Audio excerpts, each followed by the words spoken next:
San Francisco 49ers safety Tashaun Gipson might be one of the most underrated players on the entire 49ers roster.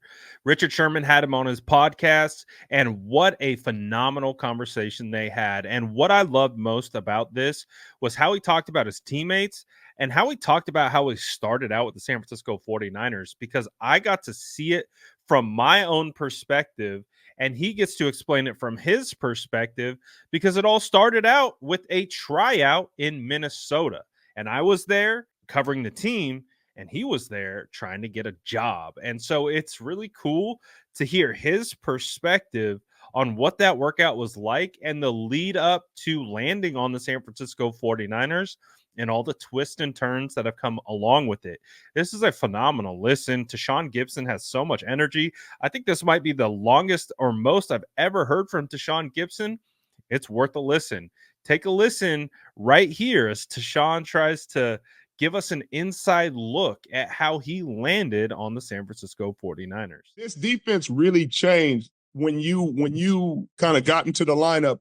Talk about being entered into the lineup at the time you were last year, and you know how you reacted, because I know there was a time you thought maybe this is it, and then you got on this defense, and boy, they have been a lot different with you in the middle of the field. You have looked the same because you still a ball hawk and getting to sideline to sideline, but you changed the complexion of this defense.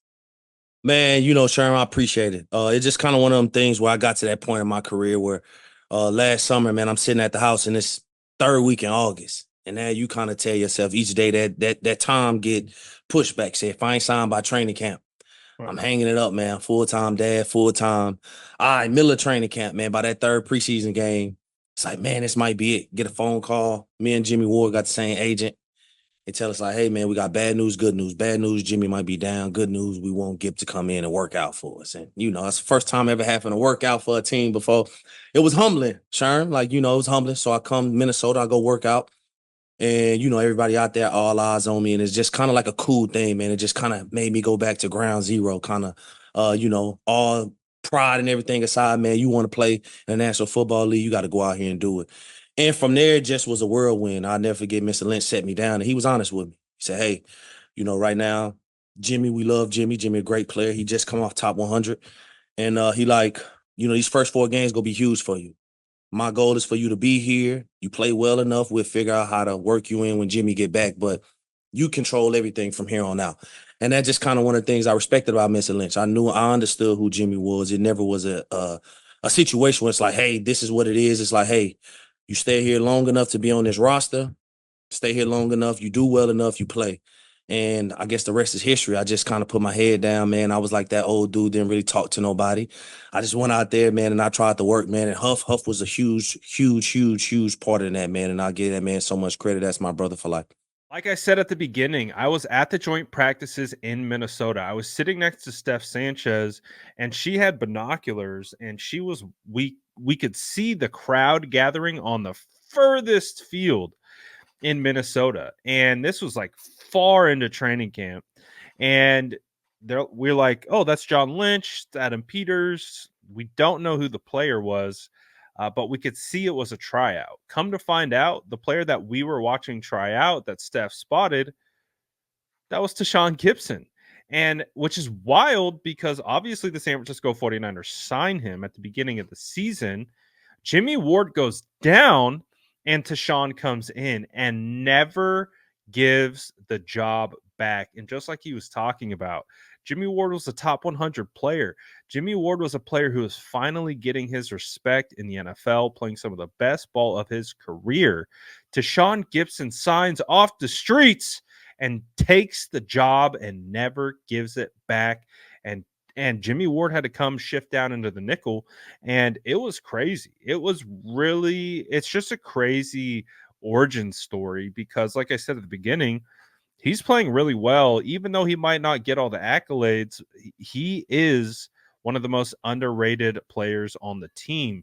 But he gives a ton of credit to Talanoa Hufanga, and I love how he describes how Talanoa Hufanga made it easy for him to play in this defense as just a second-year player, and again speaks to Talanoa Hufanga's cerebral ability, how good he is as a teammate, and one of the reasons why Tashaun Gipson has found so much success with the 49ers. So listen to the credit that Tashaun Gipson gives to Talanoa Hufanga right here. It's awesome. Question. When you and Huff, and I said this after Jimmy went down, I said y'all chemistry on the field was something you could see immediately. I mean, people don't talk about it unless you're a defensive player and you see how the rotations go and how the guys adjust to each other. But you and Huff had such a good rapport. I said it before Jimmy even came back. I said they're gonna put Jimmy at nickel, and they're not separating them two right now.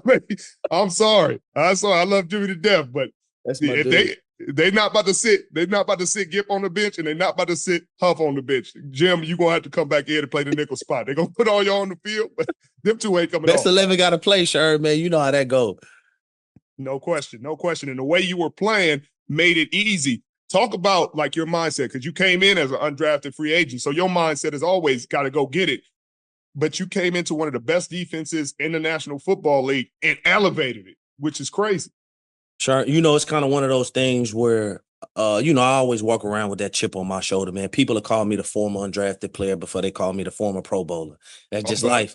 That undrafted title gonna always follow me no matter where I go, man. And I wear it with a chip on my shoulder. So I think that's been a huge blessing for me in a sense of, man, it just made me just stay humble and keep my head down and work, honestly. And, when I came here, same thing. Just like, man, I just wanted to be the guy who did. This defense was so good, man, and you been here, just like I didn't want to be that guy that stuck out in a bad way.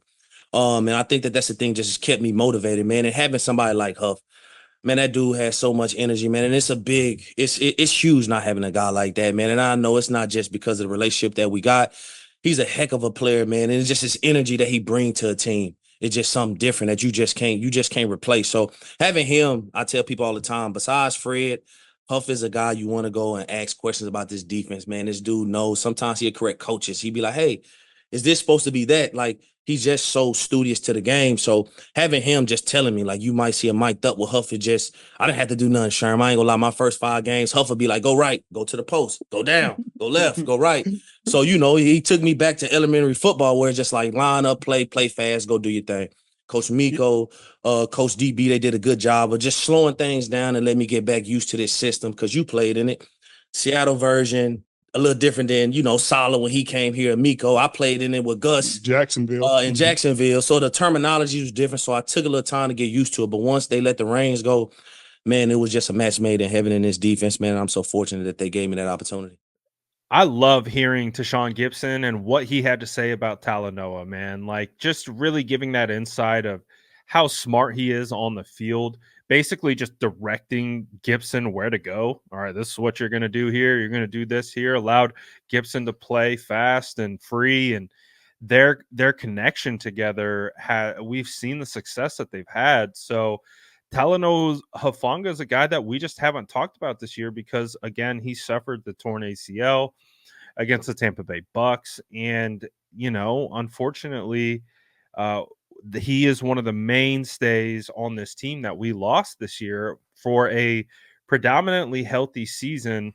And Tashaun just reminds us like how impactful of a player Talanoa Hufanga is, and how tough it is not to have him on this run. But again, just knowing that we are in good hands with both, Talanoa Hufanga and Tashaun Gipson. Tashaun has had a great year as well. And again, just a phenomenal podcast by Richard Sherman. Just the conversation style, being able to get these guys to talk and open up about their experiences, absolutely phenomenal. So I would say go check out the entire interview with Tashaun Gipson. I've linked it in the description. Go see the whole thing.